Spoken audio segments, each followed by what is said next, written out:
everyone, it's Robin, RsIslandCrafts. Welcome to my studio. This is my Whip It Wednesday video where I show you all the crafty goodness I've been working on this week. When I do my actual sewing for fun or for the shop, because they're both the same to me, I do it at the end of the week so that when I sit down here, it's usually on Sunday or Monday, and I've done my crafty goodness like Friday, Saturday, Sunday type time. So I think like I've been really creative. I've been working really hard. I got a lot of things done, but it's just that the last thing I remember doing was sewing something fun. So when I sit down and I look at my pile of goodness and it looks so small, I'm like, huh. But it's really because I was working hard doing other things all week. And the last thing I did, I'm always, whatever's the last thing I did is what sticks in my mind. One of those things is a dishcloth. I have one more knit dishcloth on the needles, and I think I'm going to switch over and try some crochet ones. I've been looking for a certain pattern that doesn't look just like the crochet going back and forth, because I really don't care for that look. So I found one that does this look where it goes diagonal, just like when I do my knitting, but it's crochet, and it's not just straight single crochet, half double crochet, whatever, back and forth. This is just a knit stitch back and forth, and it looks great and I like it, but knitting them can take quite a while because I'm only doing it in small little increments, but crochet is so much faster.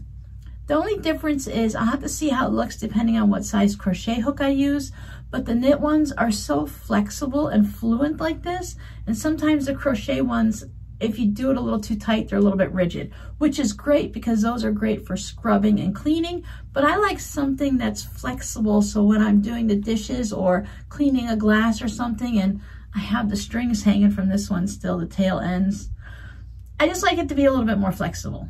Plus, it would be nice to get more finishes and not be working on the same one over and over and over again. I've been working on custom orders this week. Custom orders, they could be fun and they could be a little bit of a problem.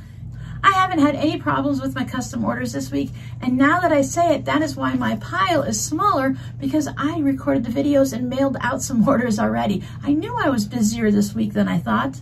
Let me pop in the video right here of the things that I've already mailed out. I had a customer request some more bowl cozies, and now this time they wanted them made a little larger. So these are 12-inch bowl cozies versus the normal 10-inch that I made in my previous video and what's in the Etsy shop right now. So I have this fun license plate fabric with the blue on the reverse. This one has red, and it has this kitchen with the black background, different coffee makers and blenders, the old style, maybe a 1950s kitchen. Although I've seen this has become popular again. This one also has a red lining, and this time it has more of the summertime drinks, some watermelon, some strawberries and lemonade and cherries and blueberries, all the different fresh fruits, some mint. This one has an orange fabric with the fun butterflies on the outside. It's really hard to take a picture of bowl cozies. You could put the bowl in it, but then if you want to show the other side, you have to flip it over, and then it has this weird, if you didn't know it was a bowl cozy, you might look at it and be like, is that a hat? What is that? That looks so strange.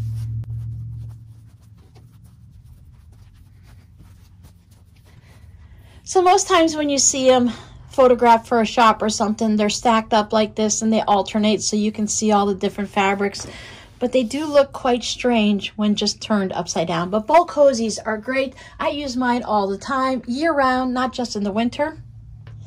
They're great when you have a nice hot bowl of rice and beans and you want to just hold it in your hand and not really sit down at the table to eat or something like that, if you're just going to sit in your chair and relax. So I like to have it for my rice and beans. So mine don't go in the microwave.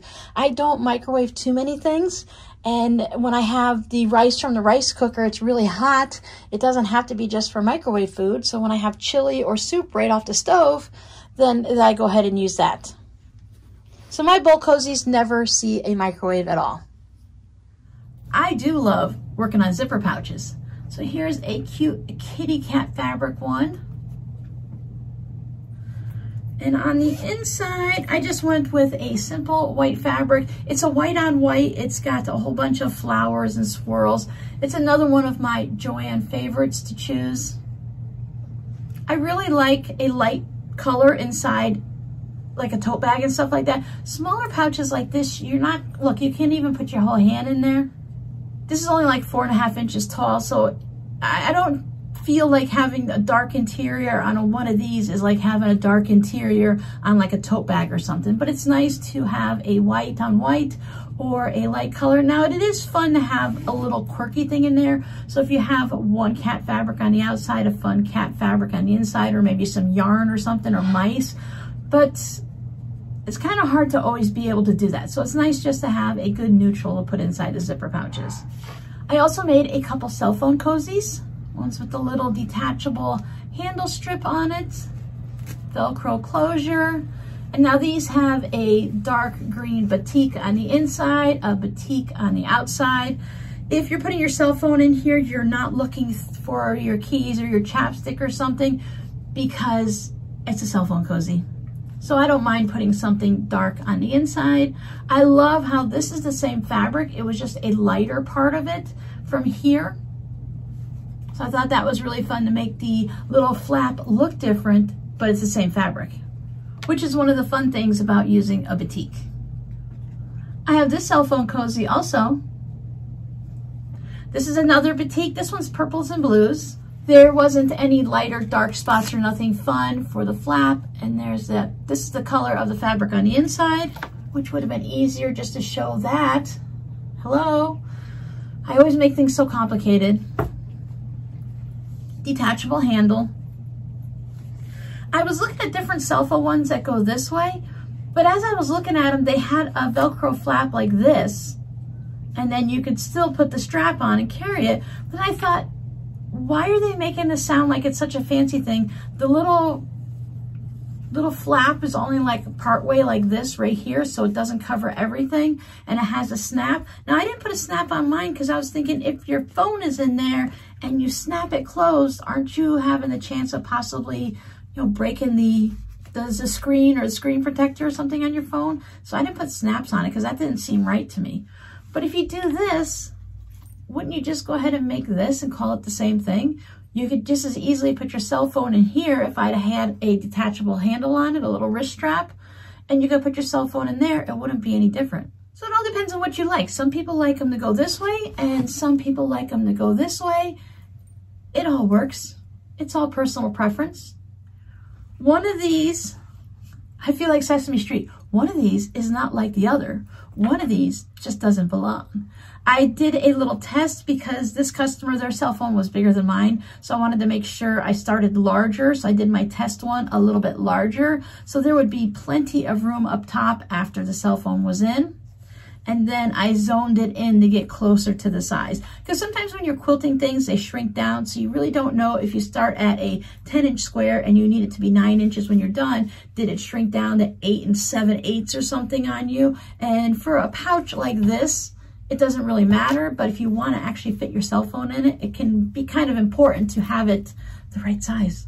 Thank you to everyone who has been going and watching the modesforyou.com when I did the little tutorial on the cross stitch or any other type of project bag, the little patchwork project bag. This is my zipper. I don't know why. You know, sometimes you just get a little goofy. Haven't you ever done something like this? I talk with my hands a lot. They say it's because I have Italian in me, but I think it's just me. This is a zipper.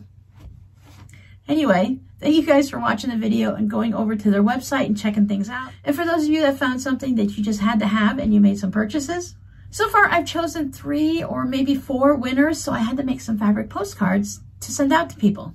Sometimes I just went like this with my phone and I scrolled and I stopped and I chose that person to win a fabric postcard. Other times I went to the YouTube random comment generator, which was really funny because I won. I won the contest. I won a fabric postcard. Yeah, it chose me. You would think that it would exclude me. I'll probably have to figure out a way. There might be something to exclude anyone named Robin or RsIslandCrafts, because I wouldn't want to exclude all Robins. But I'm not showing you these, so let me turn them around so you can see what I made. I had a vision.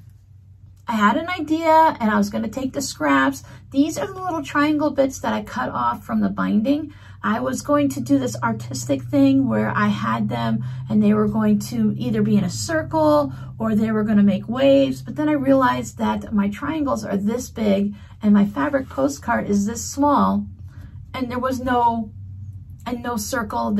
You could fit 4 of them on there and you're done. So I changed things up a little bit and just played, and I hope you guys like them.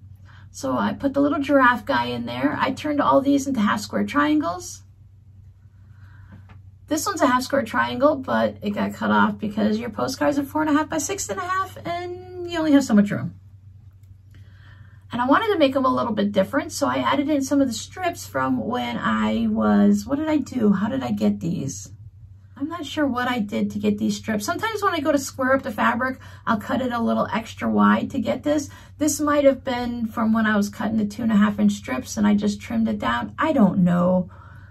Once I do something, it's gone. But I had these strips, so I'm going to use them up.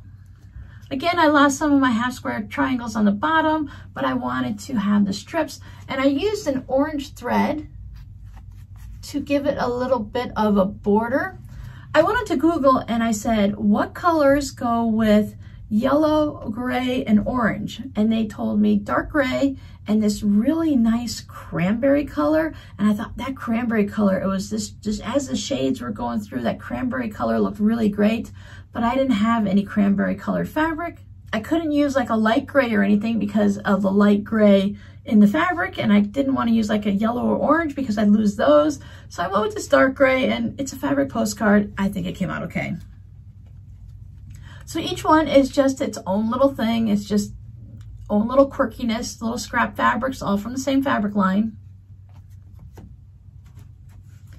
So I wanted to make at least 4 to cover the ones that I've already said, okay, you guys have won them. If I've only done 3, then I know the 4th one's coming close because I said every 20 comments. So I also went with these, and there's those strips that I had, and I just used them on a different gray background than the original ones that I chose before. Mostly because I ran out of the dark gray. After I'd already cut the dark gray and got that all settled, I realized I like these the best. But that doesn't mean I don't like these either. These remind me of a certain type of, I've seen a painting or something that looks like this. I don't know. But I think they're still fun. And for fabric postcards, I really don't think you can go wrong with a fabric postcard. Someone's going to like it. And as always, I don't write anything on the back. So if it's something you receive and you're not a fan of it, you can always pass it on to someone else. So that's what I've been working on this week. I hope you guys were able to get a little crafty time in also. I am really hoping to make a tote bag soon. I am really craving to make some tote bags. I haven't made any in a while, but I know I'm also going to make some zipper pouches, because a lot of times when I'm working on a bigger project like a tote bag or the cross stitch, the patchwork project bag, that I end up with extra fusible fleece. That's what's in this one. Or I could end up with some extra batting, which is what I used in these guys. And it just makes it easier to make some zipper pouches when you already have small bits of batting or fusible fleece that are just sitting there waiting for you. I'd like to make some change purses with a little bit of a curved bottom versus just the squared off flat bottom. So whether I make tote bags or I make pouches, zippers are going to be in my future. So your scrappy word for today will be zipper, because I put zippers inside the tote bag, and of course you can't have a zipper pouch without a zipper. Look at that. I even found one in my stash that worked with this fabric. Now that is always like a high point when I pull out the fabric first, and then I go hunting for a zipper. And I'm always thrilled when I can find a zipper that matches and I don't have to always do like a contrast. Because while a contrast zipper is nice for some projects, a lot of times I like to just have one that works just perfectly and matches. And as a total random thing that matched so well. And it was long enough. A lot of times that could be the trick too. So thank you guys for hanging out with me. I hope you have an amazing week, and I'll see you guys on Friday. Bye.